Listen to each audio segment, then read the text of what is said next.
कहानी कहानी में आपका स्वागत है दोस्तों। तो आइए हम सुनेंगे वेद पुराणों की कुछ कथाएं।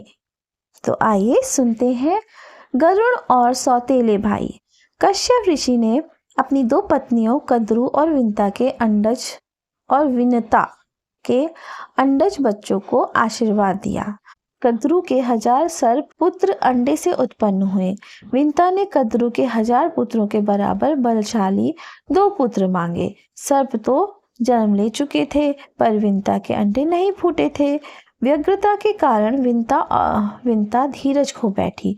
उसने एक अंडा फोड़ दिया। उसमें से एक अर्ध विकसित बच्चा निकला, जिसका ऊपर का आधा शरीर ही नहीं बन पाया था। उसका नाम अरुण था और वह सूर्य का सारथी बना। शीघ्रता से अंडा फोड़ने के कारण अरुण ने अपनी मां को कद्रु की दासी बनने का श्राप दे दिया। काफी समय बाद दूसरा अंडा फूटा, जिसमें से गरुड़ निकला। हृष्ट पुष्ट चमकीले बदन वाले गरुड़ से कद्रु ईर्ष्या करने लगी और अपने पुत्रों को उससे लड़ने के लिए उकसाती रहती थी। दोनों बहनों में प्रेम नहीं था।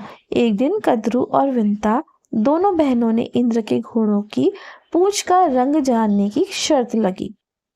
हारने वाले को दूसरे की दास्ता स्वीकार करनी थी। विंता ने पूंछ का रंग सफेद बताया। कद्रु ने अपने सर्व बच्चों को पूंछ पर लिपट जाने को कहा, जिससे पूंछ काली लगने लगी। विंता शर्त हार गई और उसे कद्रु की दासी बनना पड़ा। सांप की जीभ के विभक्त होने का कारण। गरुड़ ने अपने सौतेले भाइयों से कहा, तुमने हमें छला है, मेरी माँ को दास्ता से मुक्त करो। सर्पों ने बदले में देवलोक से अमृत आकर देने की मांग की। गरुड़ देवलोक गया। वहां उसने एक कलश में अमृत रखा देखा। सुरक्षा का कड़ा प्रबंध था। गरुड़ किसी तरह कलश उठाना चाहता था, तभी वहां इंद्र आ गए और बोले, गरुड़, तुम्हें अमृत क्यों चाहिए? क्या तुम बुराई और विजय चाहते हो? तुम्हारे भाई अमृत पीकर अमर हो जाएंगे। क्या तुम यह चाहते हो? गरुड़ को अपनी भूल समझ में आ गई। इंद्र ने उसे माँ को दास्ता से मुक्ति तथा सर्पों से अमृत को बचाने का उपाय बताया। गरुड़ अमृत कलश लेकर आ गया। गरुड़ के सौतेले भाइयों ने अमृत कलश आया देखकर उसकी माँ को मुक्त कर दिया। गरुड़ ने कहा, भाइयों, स्नान के पश्चात ही अमृत पान करना चाहिए। गरुड़ ने अमृत कलश वहीं कुशा पर रख दिया। सर्प भाई स्नान करने लग गए। तब तक इंद्र ने छठ आकर कलश ले लिया। सर्पों ने कलश के नीचे अमृत बूंद गिरा जानकर कुशा को चाटना शुरू कर दिया। तीखे धारदार कुशा से उनकी जीभ 2 भागों में विभक्त हो गई थी। 2 वर। गरुड़ अपने सर्प भाइयों की बात मानकर स्वर्ग गए। देवताओं से युद्ध किया और अंततः अमृत कलश को लेकर आ गए। एक बार भी अमृत चखने की उनकी इच्छा नहीं हुई। गरुड़ की निस्वार्थता और बुद्धिमानी देखकर विष्णु भगवान बहुत प्रसन्न हुए। उन्होंने गरुड़ से कहा, हे विशाल पक्षी, तुम बहुत साहसी हो। अपनी माता को दास्ता से मुक्त करवा लिया। लालच तो तुम में जरा भी नहीं है। यदि तुम स्वार्थी और लालची होते तो तुमने अमृत पान कर लिया होता, पर तुमने उस ओर देखा भी नहीं। मैं तुमसे बहुत प्रसन्न हूँ। तुमने एक नेता के गुण हैं। तुम पक्षियों के राजा बनोगे और खगेंद्र कहलाओगे।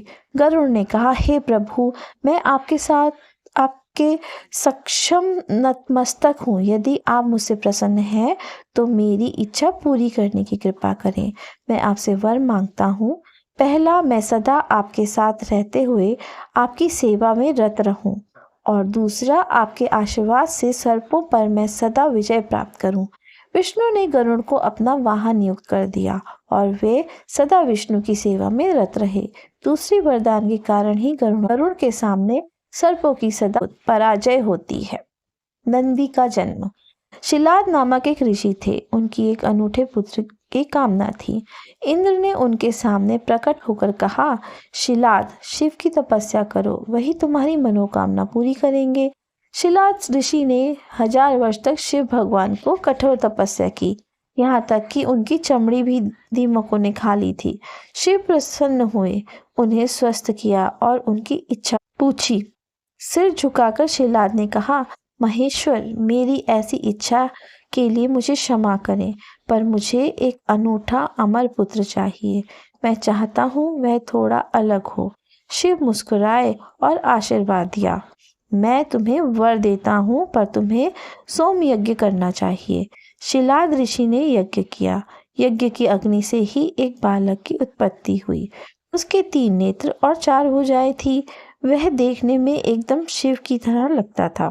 उसके जन्म पर आकाश से देवताओं ने पुष्प वर्षा की और दिव्य संगीत बजाया। उसका नाम नंदी रखा गया।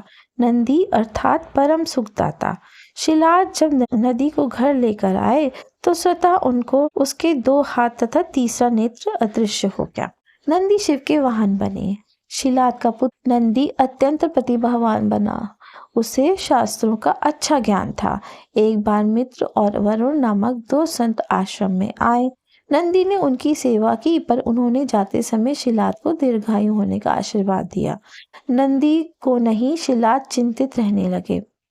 नंदी के पूछने पर उन्होंने अपनी चिंता बताई। नंदी ने पिता को सांत्वना दी।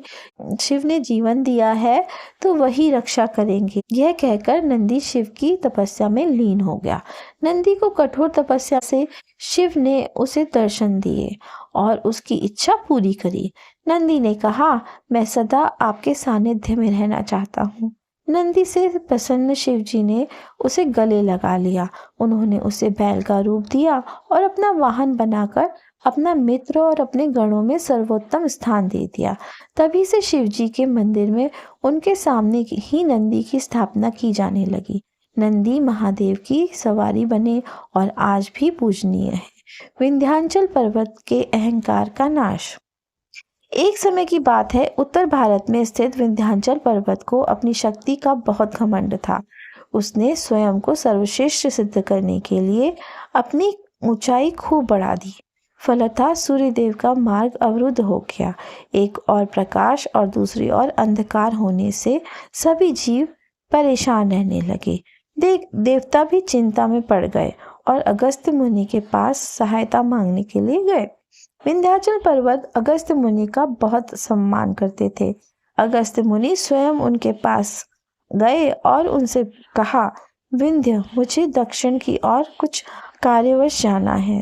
तुम बहुत ऊंचे हो, क्या तुम थोड़ा झुक सकते हो? गुरुदेव, जैसी आपकी आज्ञा, विंध्य ने कहा और झुक गया।